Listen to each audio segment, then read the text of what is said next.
Hi everybody, it's Nana Marie in Quebec City, and for anybody who's new here,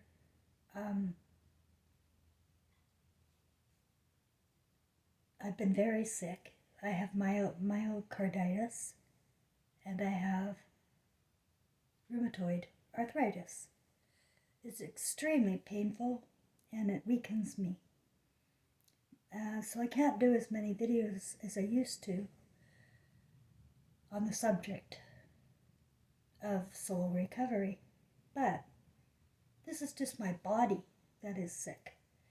My spirit is feeling good and anticipates good things coming. At least for me. I don't know about you guys. In my imagination, it's going to be good.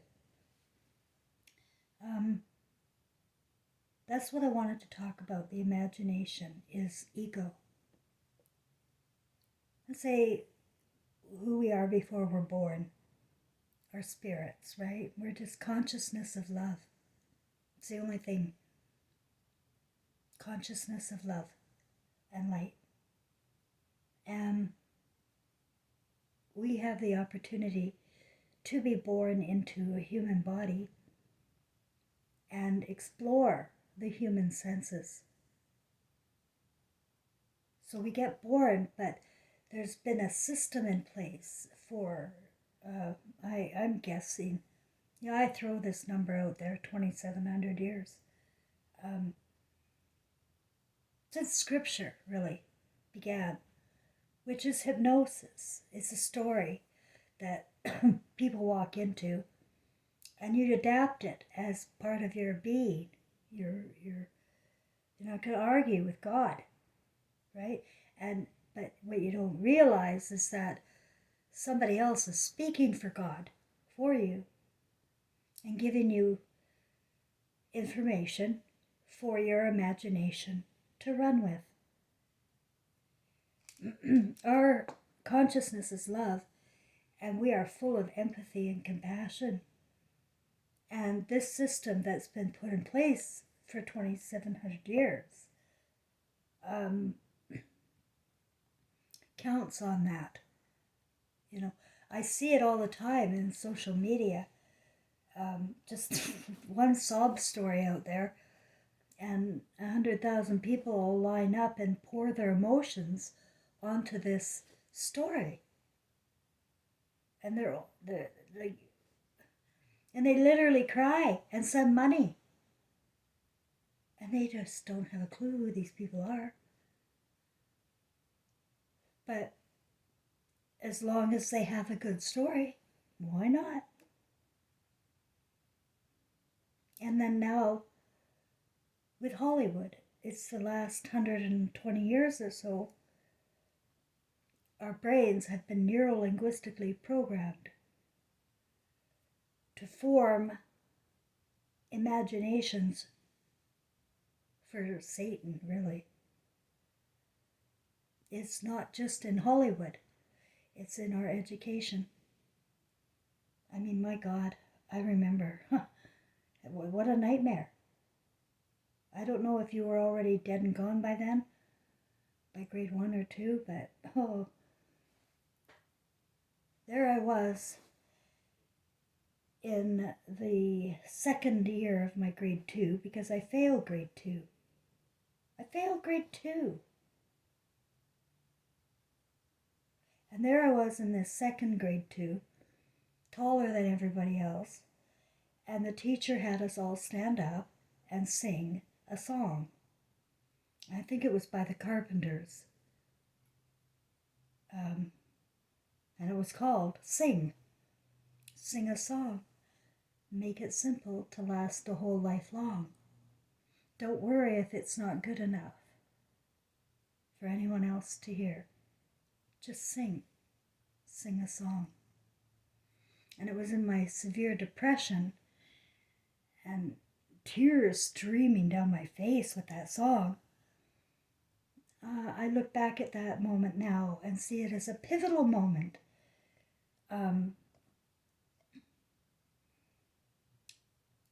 for my story, for my journey. Because we all have a story and a journey before we begin. We pick our partners in crime. We pick our parents. We pick everything. Sometimes we go back into, we do go back into the same thread of life, but in different roles. One time you'll be the mom. Next time you'll be the son.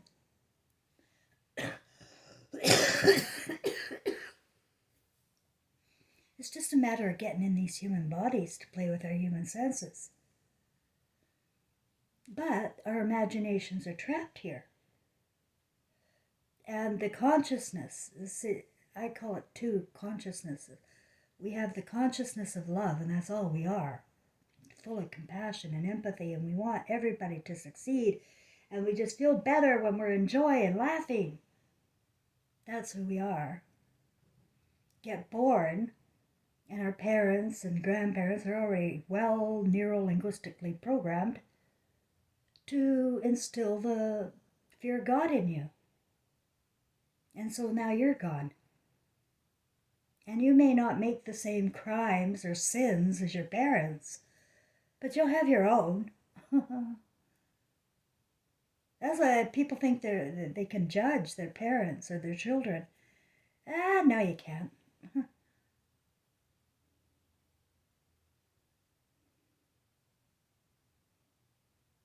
So the imagination can be controlled by the beholder. And that's the message today, is that you can wipe out anything from the old imagination that doesn't serve you. Like, I literally had to wipe out my whole left brain. Everything I built here. Everything I thought was real and just. No, that's gone. And now I'm left with my reality of love.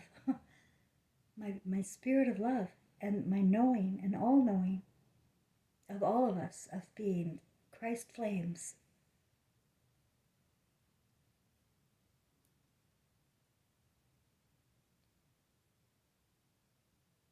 There's an issue about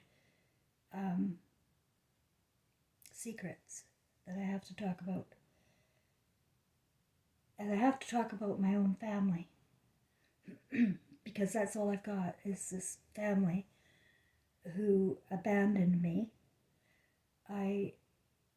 It's just like a domino effect. Have you ever seen that at school or something, where one kid's bullied and everybody starts bullying that same kid? Yeah, I was that kid too. So that, even in my own family. I'm too sensitive, they said. And, I should be able to take a joke. But, so I use them as examples for this greedy, perverted, egotistical life where we have lost our minds and forgot love. Forgot who we were as kids. When we were Christ flames. I was thinking about 3 people in my world who really hurt me. Really, this just hurt me. And it's my cousin that I grew up with, and 2 sisters, 2 half-sisters. And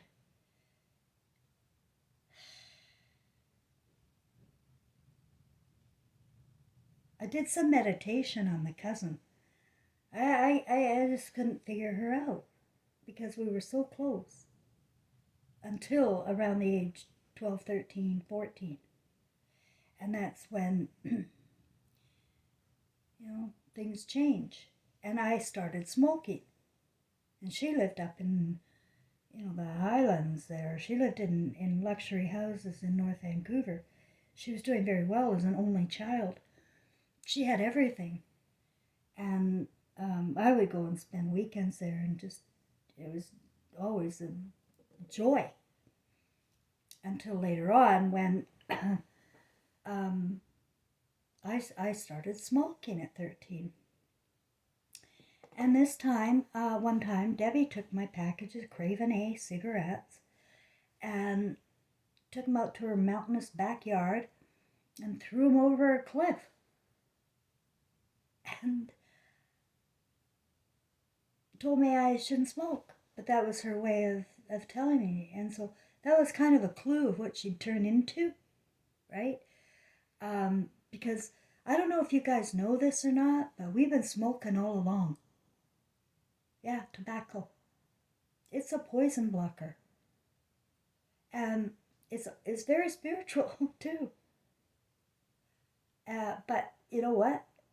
They have demonized it for a reason. If they demonize smokers, then you know why you're dying. There's smoke in the air, especially that secondhand smoke.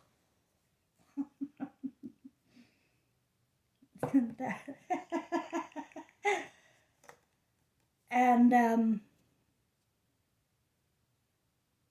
that's the way. I'm sorry, guys, but your senses have been messed with, because I know you think you're allergic to it now, and you think you go crazy if you're around cigarette smoke.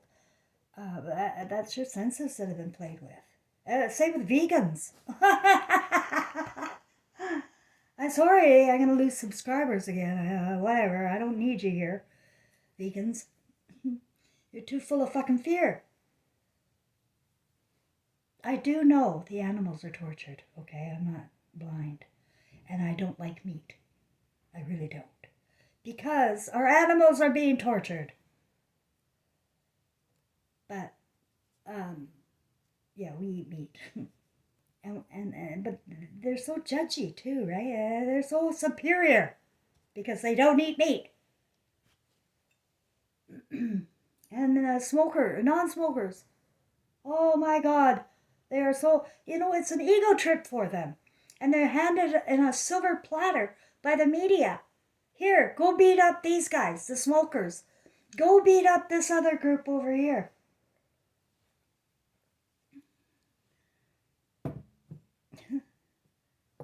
The media is controlling who we love and who we hate.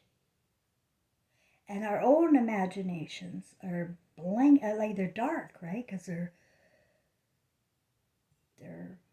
full of shit. And so it's literally you are. I was too. Like, I'm not saying I was any different. But I had to clean out my old imagination. I had to decide for myself what is real and what is not real. And I'm telling you, if it's rooted in fear in any way, shape, or form, it doesn't come from us.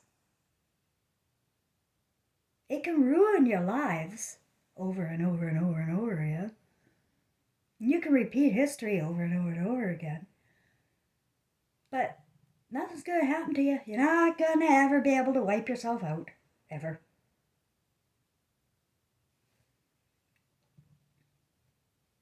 If you're in hell, if you go to hell, it's because your imagination's there. And your consciousness isn't gone yet when you cross over. If you're feeling like you're in hell, it's the imagination from your lifetime.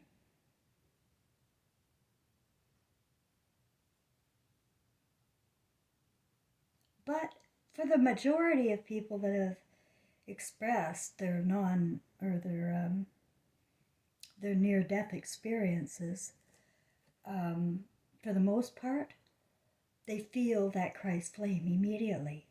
As soon as they cross over, they're in this state of consciousness of love again, like pure love. There's no judging. You go invisible. You're not dead. Your eyeballs, your little beams in your eyes are still there. And you can telepathically hear the thoughts of your loved ones. And you know who loves you. And they all love you. Right? And it makes us want to be reborn. Try again. in a new body. I'm fairly certain my niece has given birth to my mother already. It would make perfect sense in my imagination because my niece was my mother's favorite niece, favorite child, grandchild. And even had her working with her at the medical clinic. And certainly made sure my niece hated me at the end of the day, the way my mother did. But still, I still observe, and they really did love each other. And that's how it works. You can pick who you're going to go into, who you're going to born into. And I told you guys earlier about my dream of how I not only picked my mother, but I picked my role in the family. And that is to illustrate to everybody that that's what we do. That's the plan. And then when you're a child and you're playing with your imagination, isn't that fun? I mean, try to remember. I remember very well. I love playing dress up. I love playing Barbie. I love Easy Bake Oven. I love playing school and playing house. Everything I really love. I loved playing it out when I was a child. But now, kids are put in front of cartoons and video games that are kind of violent or sexual. It just ruins them. Just ruins them. They want to go. They don't want to be around anymore. And that brings me back to the topic of secrets in the family. So my cousin there, I told you that, she turned into something that I didn't recognize anymore. She couldn't see me. She was projecting all of her fears onto me. And she, when you see your nightmare right in front, I'm a nightmare to her. And that really is sad. Really sad. I loved her and her children. Love them. Still do. But at the end, I'll tell you what happened. And you can tell me, okay, if I'm wrong. I was recently divorced and moved up to the Okanagan. And that's where Debbie lives. And, but we really didn't hang out that much because she had a family. And I had lost Trevor, so we had different lifestyles.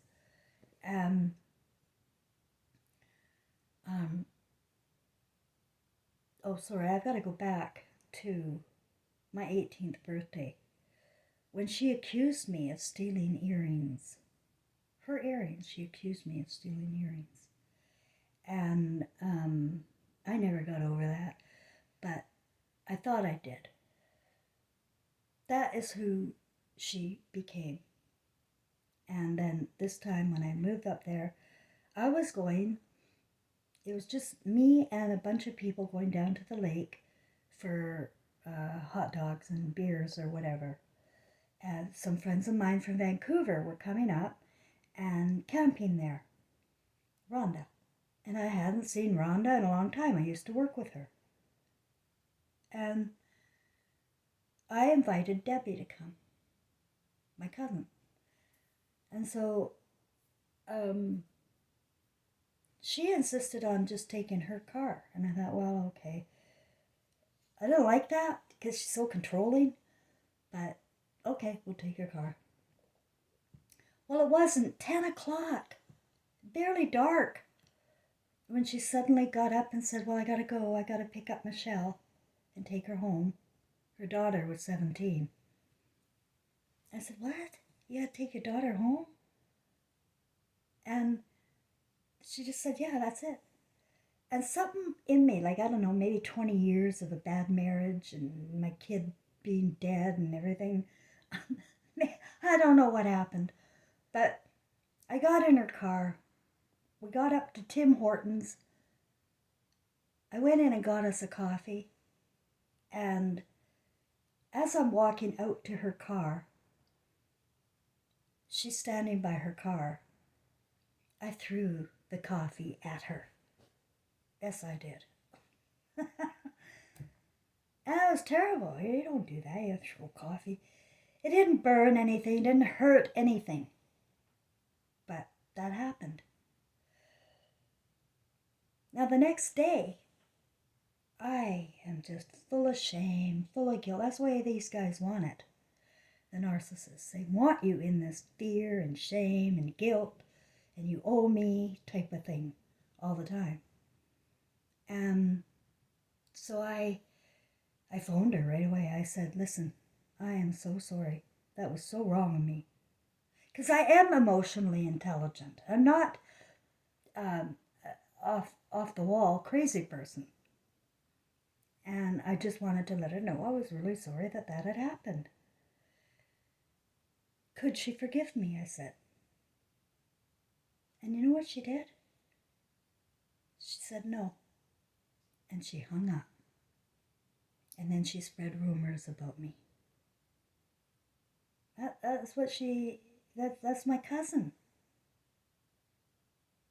And that's not just my cousin. That's humanity and many other family, like my sisters, in different ways.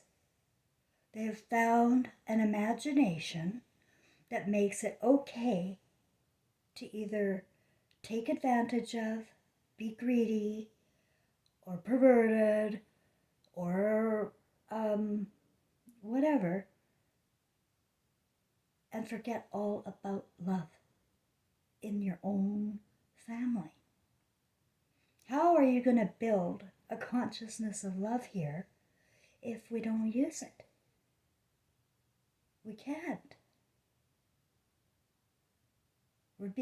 I know my sister, Charmaine, the one I was raised with, until she was about 8, and then I left home. But when I went to visit, there she was with my little brother David, always hanging out at the bar, waiting for mother and father to come out, her father and mum. And then they'd come out and give them $10 or whatever, go to the store and buy McDonald's. Well, they continued to drink until late into the night. They weren't raised with any discipline whatsoever. It's a free-for-all imagination. Especially my sister. She's got this persona of being a humanitarian. Oh my God. I didn't see that part of her ever. Personally. Mean, cruel, mean, spiteful, mocking. I don't want to know her anymore in this life, but she's going to have a heck of a time. Everybody's going to have a heck of a time coming to terms with how they are using their imagination. Because we are in control of it. It's just that you don't know. And if you don't know you're in control of it, then anybody can feed you anything. Hollywood, school. Just look at how much education we've been subjected to in the last 120 years. And artificial intelligence has now replaced mothers. We never needed all those social workers and healers, doctors, and we never needed that. When we had healthy food and a mom who created food with love. But fear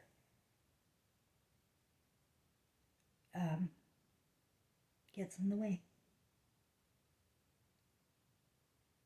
And that's what happened 2,700 years ago with our imaginations. Men walked into the Garden of Eden and took a slave for a wife. And she was property until 1920 in Canada anyway. Property. She. Women. was property. My grandmother was born property.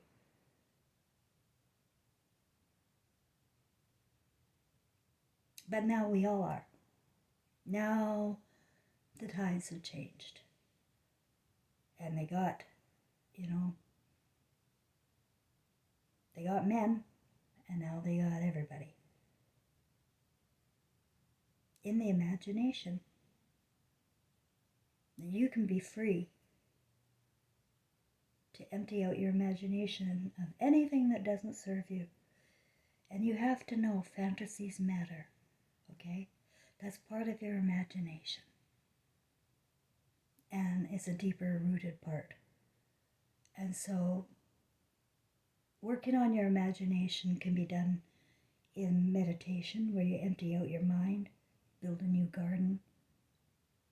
And I want everybody to know that everything's forgiven. Absolutely everything. It's just that we can't forgive ourselves. That's all. We know what we've done. So I want people to forgive themselves by knowing that we have been hoodwinked and born into a simulation of fantasy that does not serve God. It does not serve love.